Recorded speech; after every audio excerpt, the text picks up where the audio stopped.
All right. Well, welcome, Raising Scholars family. We have a special guest in the house and a special episode.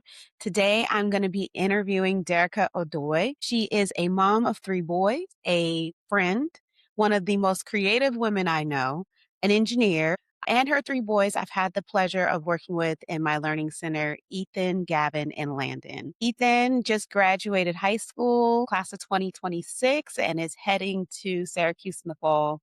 Gavin just finished middle school and is transitioning and going into high school in the fall. And Landon is going into fifth grade and is starting a new private school, transitioning from public school to private school.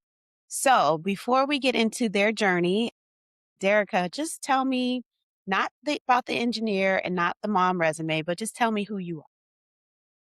That's a deep question because, once you have kids, that mom title kind of overtakes all the other titles. And especially in career wise, I just said yesterday, my kids and my family have become priority. But who I am, you said I'm a creative.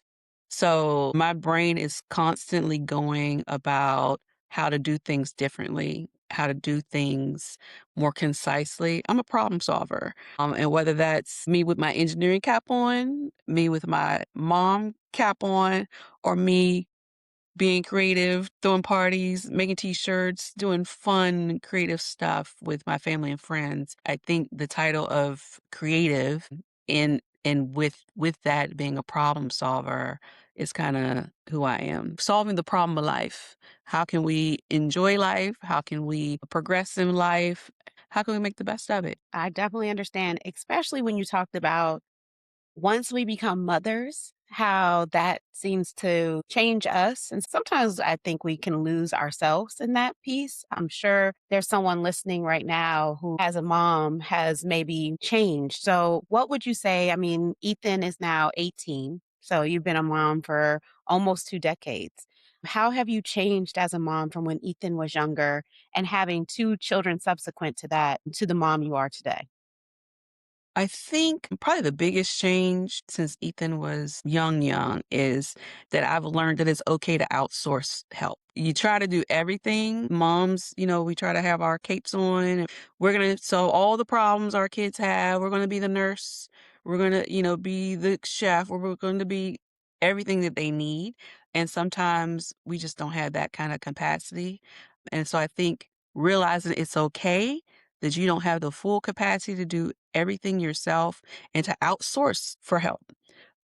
Is probably the biggest change from going from the 18-year-old to the 10-year-old, knowing that I'm not going to have all the answers. And even if I have the answers, it doesn't necessarily mean I can convey it to them in a way that they will absorb it. And so sometimes that means having somebody else step in to do something that you're probably fully capable of doing, but allow somebody else with their perspective to influence your child in a positive way. And so I think I've let go of some things off my plate with the youngest that I probably didn't feel comfortable doing with the oldest because I didn't feel like it was okay to do that. Wow, I think that definitely hit home for me when you said help.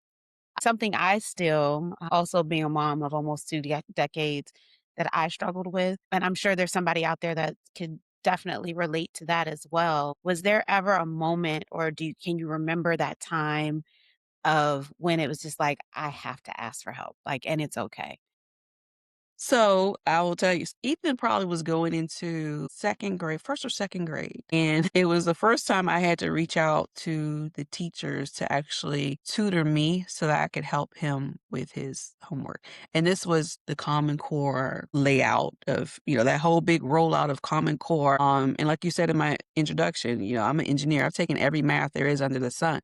But we had this kindergarten first grader would come home with math homework and go to school and say, well, mom, you taught me the wrong way. And so he'd get things wrong. So I would actually set up meetings with the teachers to actually tutor me so that I could learn the way that they were teaching him so that we could be all on the same page. And interestingly enough, my frustrations online ended up having our family interviewed on the local news over the Common Core rollout and the frustrations involved in that because it was so specific on how they wanted kids to solve problems that a lot of parents couldn't help them at home. So that's my first, hey, this mom needs some help was the Common Core rollout when Ethan was very small. And I think that probably was what ignited the, hey, it's okay to get help, no matter how smart you are, how many degrees you have. When it comes to educating your kids, it's okay to get that help. And then in that, it also instills in them that it's okay to get help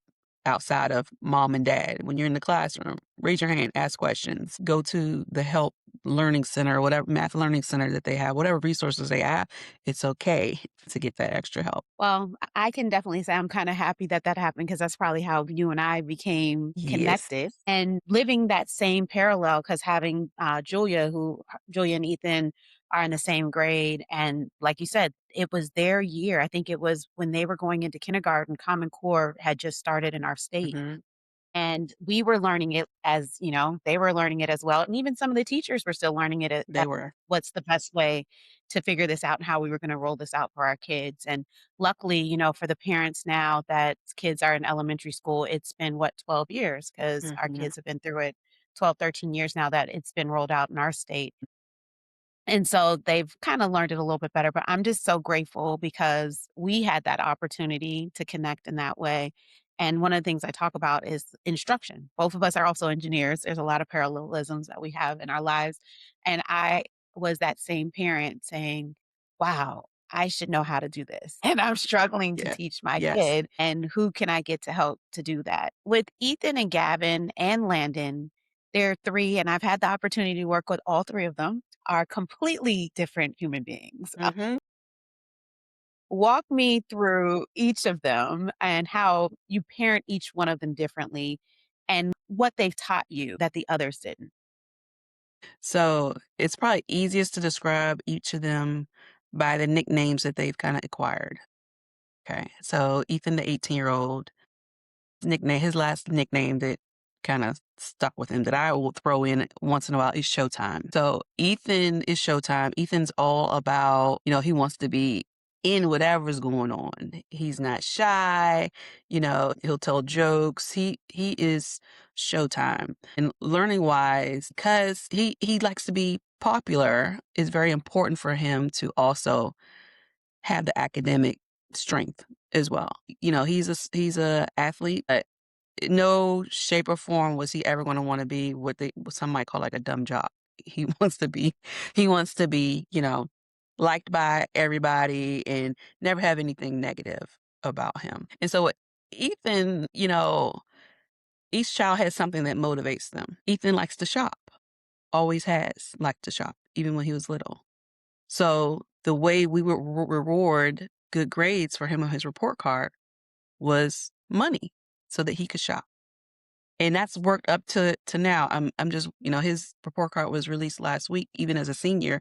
I'm just waiting for him to tally up how much he's gonna say that we owe him because he likes to shop and he has likes to have nice things. And so motivating him to have good grades because for every A you're gonna get this amount of money. The more A's you have, the more you have in your pocket, the more you can go shop.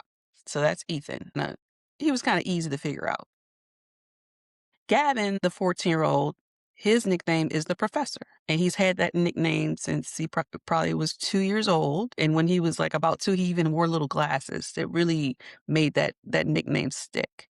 But Gavin is my most laid back, calm, cool as a cucumber kid. He could be missed because he'll fade into, the background if you not kind of pull him out. He doesn't look for any acknowledgments or anything. And he kind of self motivates as far as academics. Things come really easy to him. I wonder if he even studies now for exams and things like that. Cause I'm like, what are you doing? I don't see you with a book open. Oh, it's easy. So things have always come very easy for Gavin. He's always in advanced mathematics classes and even going into high school in honors courses, etc.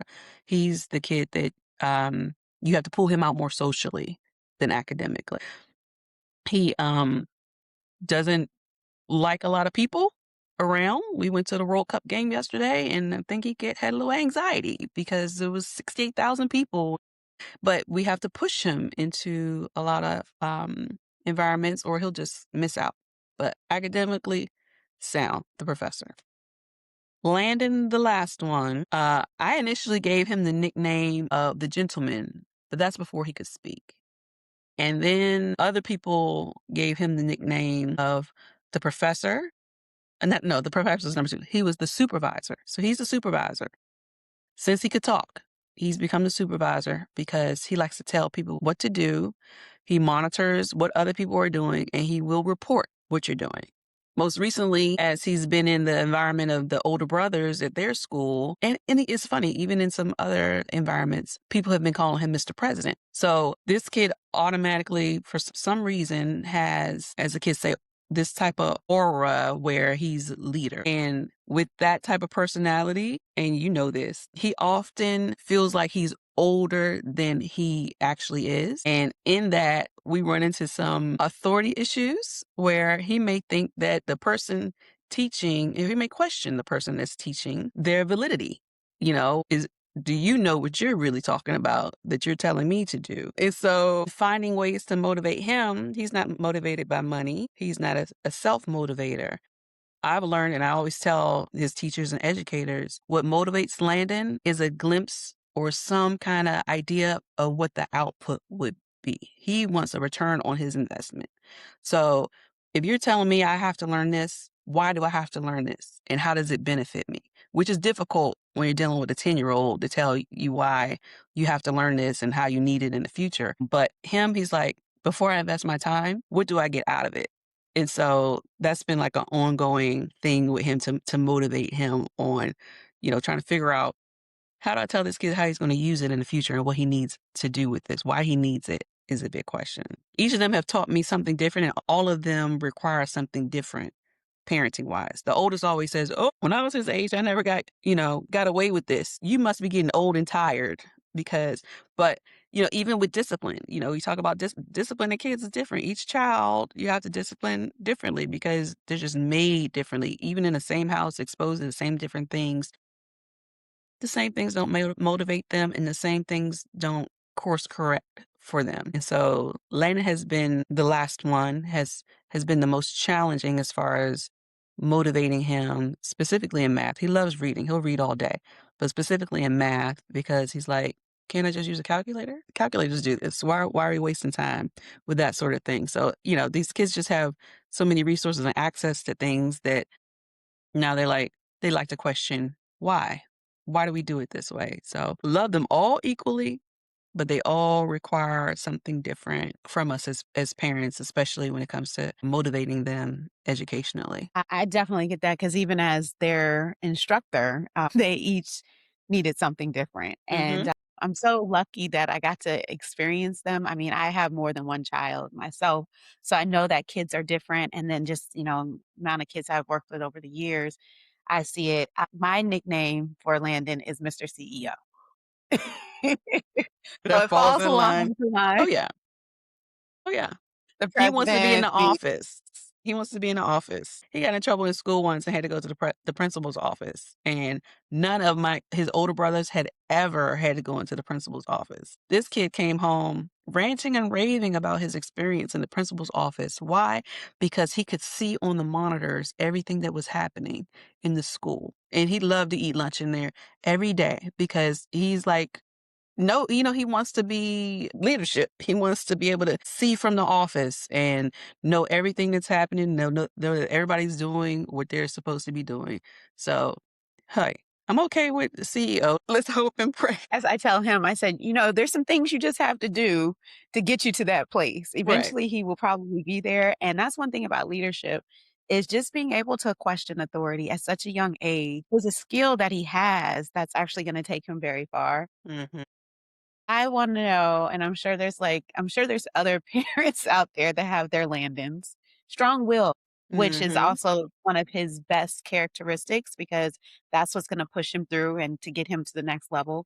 But if Landon was your first child, what do you think you would have learned or done differently with Ethan and Gavin? How do you You think mean it would have have changed? more, not have any more? No. If Landon was the first one, I think, that's actually a good question. One thing about like having subsequent kids, they kind of form a reputation for the family, right? So Ethan and all 3 of them have gone to the same elementary school, but the older 2 had a totally different experience there than the younger one is currently having, and that's because of his personality. He's outspoken, and I think if he was the older one, I probably would probably be encouraging the other ones to be more like older brother, as Landon with the older brother, because now I find myself saying, "Hey, but your brother would have done XYZ in certain situations where I feel like the older brothers should have stood up for themselves a different way or been more aggressive in pursuing something." So there's qualities that Landon has an abundance of that sometimes I wish I could spread and share with the older brothers. So there are some things that I think I would have wanted if Landon was older, the younger brothers to take after him in. With them being older, I mean, even Neil, with him being the youngest, I want them to be some things that he gets from the older brothers that he's not obtaining, that he refuses. But I think it's some of the being able to speak out for yourself. Landon has a view where if he sees something, he'll call it out.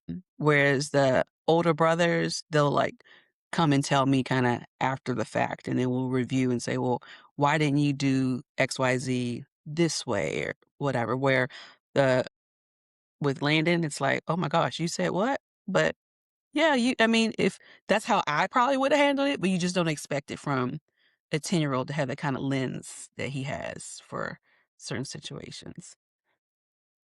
It's Yeah, interesting. I it is, and I think what you hit on that really touched me, which, I'm still working with my own kids, or and even mine being going off to college. I don't think that us guiding them stops, obviously. I think parenting kinda changes, but that piece of advocating, I think is huge. I know AJ had a situation at school, and he was felt really good because he had advocated for himself, and I wish he would have learned that skill earlier in Earlier, life, yeah. and yeah, for so these parents that, have these elementary school kids, and I'm sure this is what you have to balance is, yes, speak up, but how we speak up in a way Yeah, that's respectful exactly.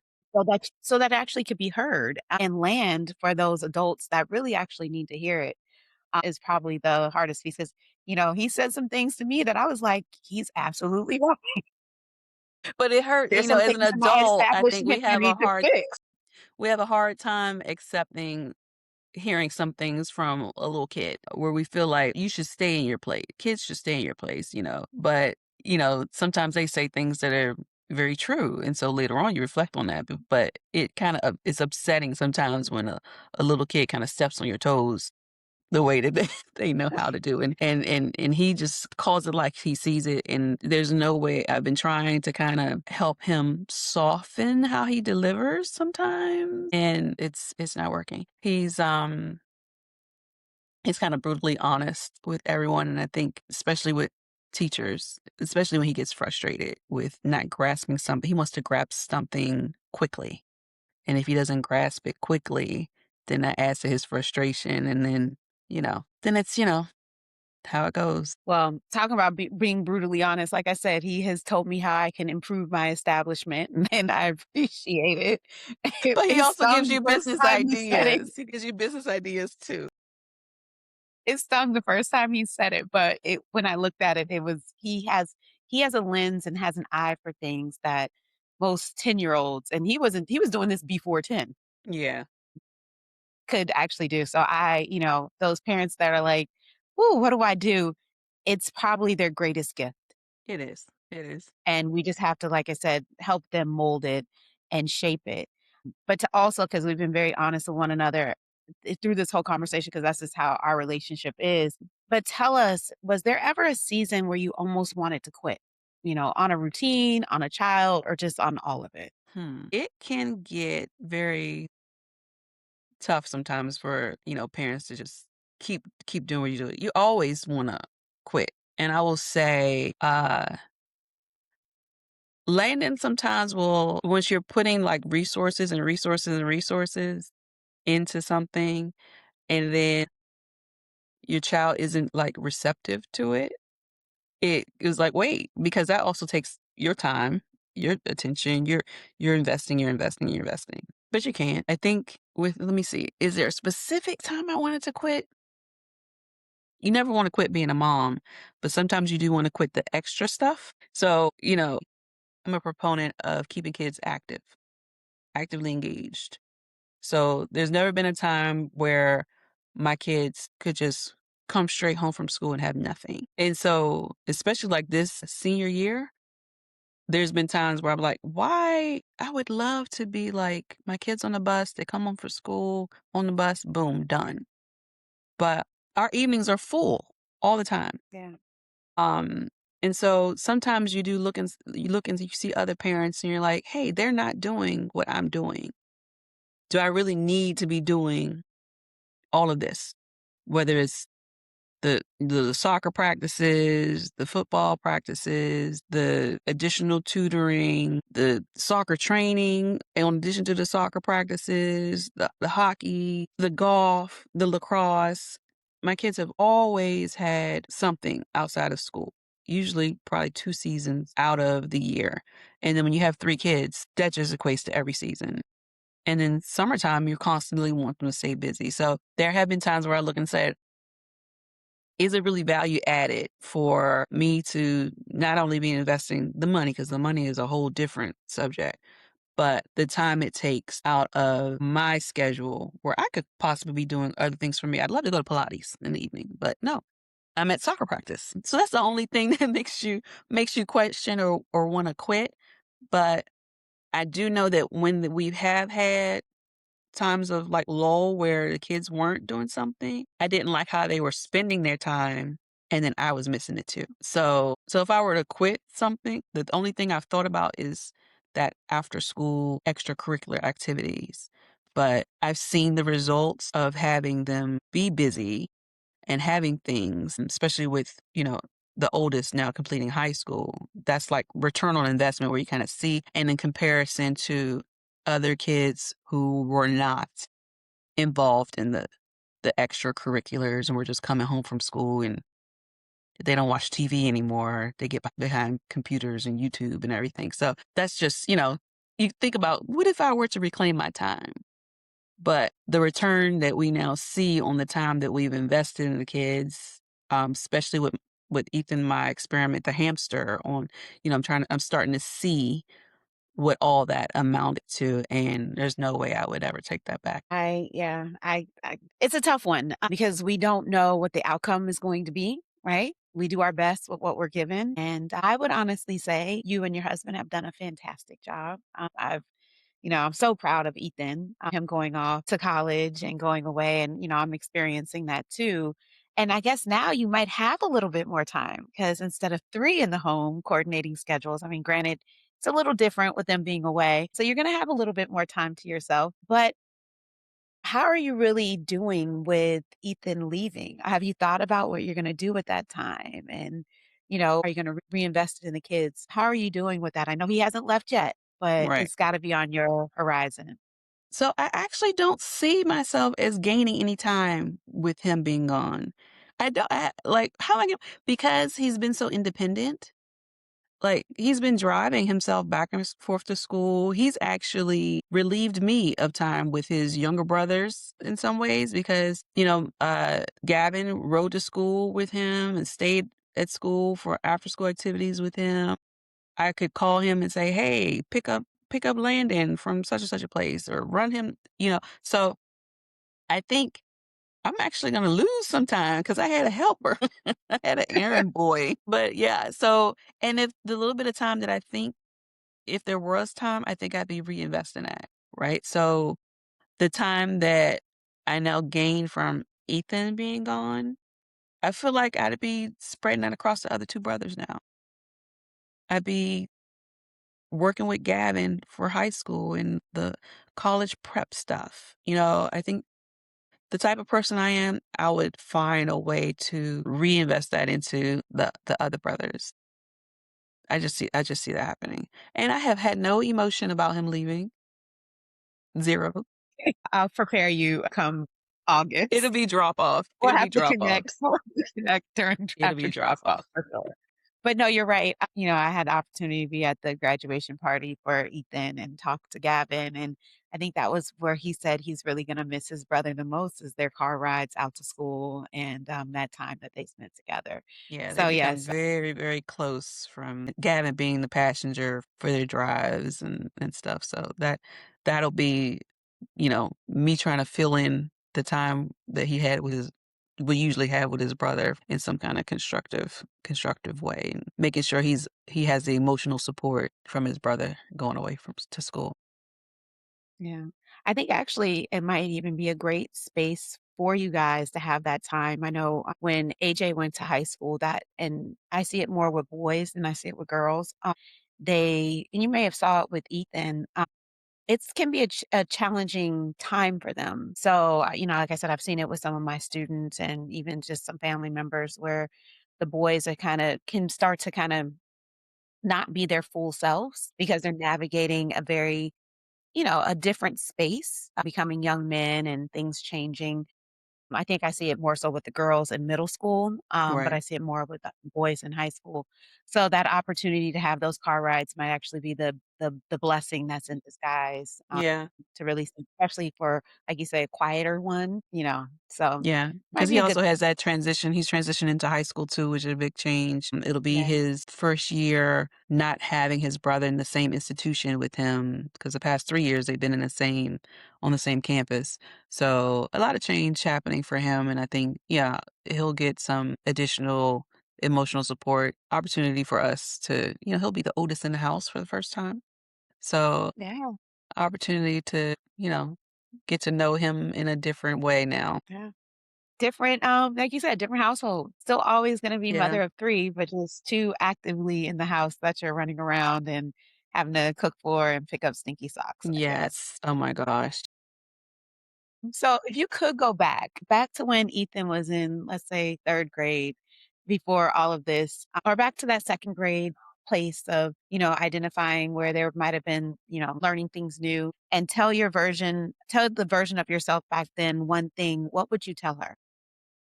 That it's all worth it. Anything you pour into your kids is gonna be an immeasurable result that comes after. When I was learning, because I think you're correct, and that's probably the same period that I did enroll him at Kumon in math, was probably about second grade or so. And back then, we were doing the packets every day and the parents checking the packets every day behind them, and it's an investment of time. And I think the earlier you get yourself in the mode of investing in your kids' education outside of school, just the better the whole household will be. I've always been the type to wanna teach them outside of what, and I don't have to be the teacher, but we're gonna have something educational outside of what the school. We're not gonna 100% rely on what school does, and what school teaches. Um, because 1, you're either gonna need reinforcement. 2, we can get above and beyond what they're doing at school. You can get ahead. Or 3, you can learn something totally different. So for me, just always investing something educationally outside for the kids has been very rewarding for the long run. And I'm glad that we started early with Ethan, started with the first one. So then I don't know if you, you remember, Gavin begged to take Kumon because he saw Ethan, he saw Big Brother. And so you would, like, give him little packets, and he's like, "No, I want real, I wanna come in the center, and I wanna do re." And then here comes Landon, saw Gavin taking Kumon, and he was like, "Well, what about me?" So it just became part of the routine, part of the family tradition. They were already accustomed to mom doing some kind of workbooks or something at home.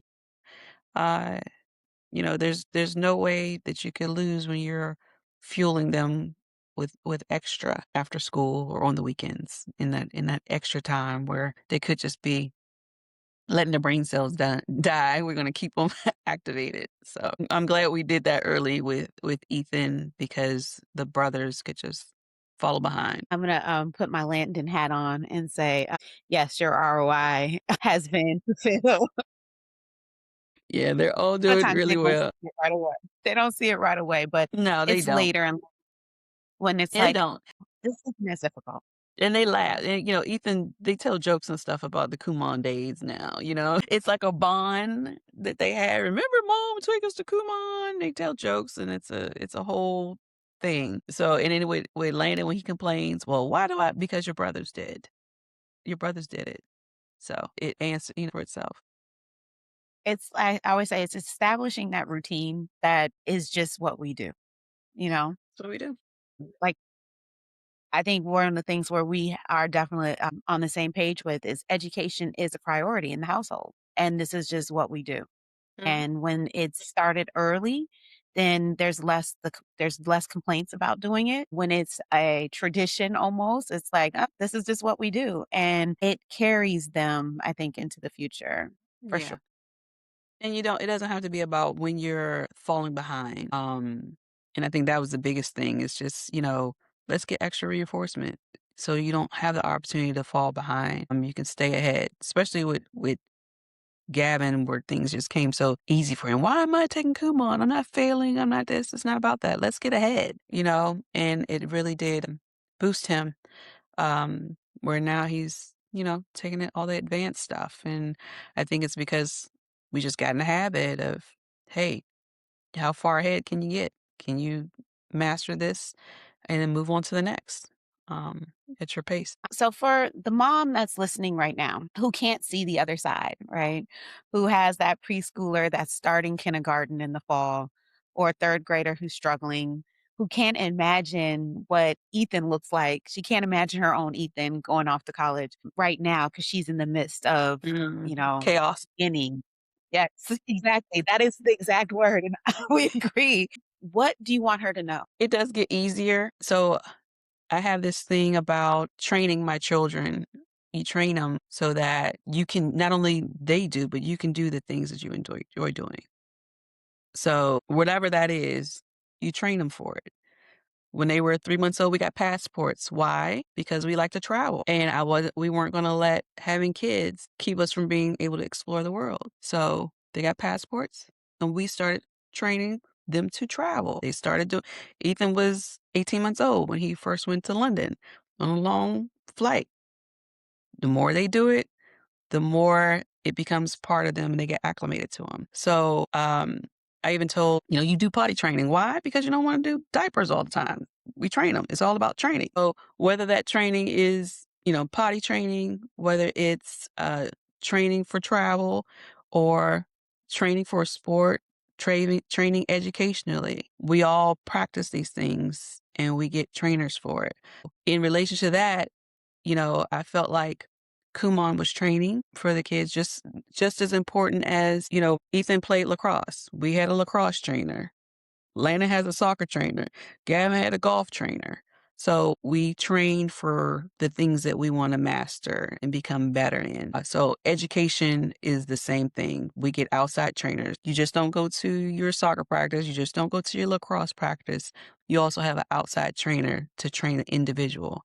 So in the same right, we're going to do some individual training for education outside of the classroom. So the earlier you start that with the youngest, whether with a toddler or a preschooler, the better. Whether it's, we used to get the little floaty alphabets during bath time and stick them up on the wall. And that's how we learning our ABC. It's training, outside training. And that's what the kids get programmed to and they get accustomed to it. And so when it's time for them to need some outside help when they're in high school with something they might be struggling with, hey, I've been taught to go ahead and get outside help when I need it. And it's no biggie. Let's go get some extra training. When you brought up the alphabets, that visual just popped into my head. I remember those days. It Hmm. seems like so long Yes, ago. yeah, Thank yeah. you for that because that was With a fun bubbles. time. Yes, I don't with think kids bubbles. take baths anymore. They're only showers or something. But we used to fill No, the tub we with did it. bubbles and all kinds of educational toys in the bath. If you have a tub at home, do it. It's a fun time. I will say that. It's a fun time You'll with the miss words those they can days. spell out.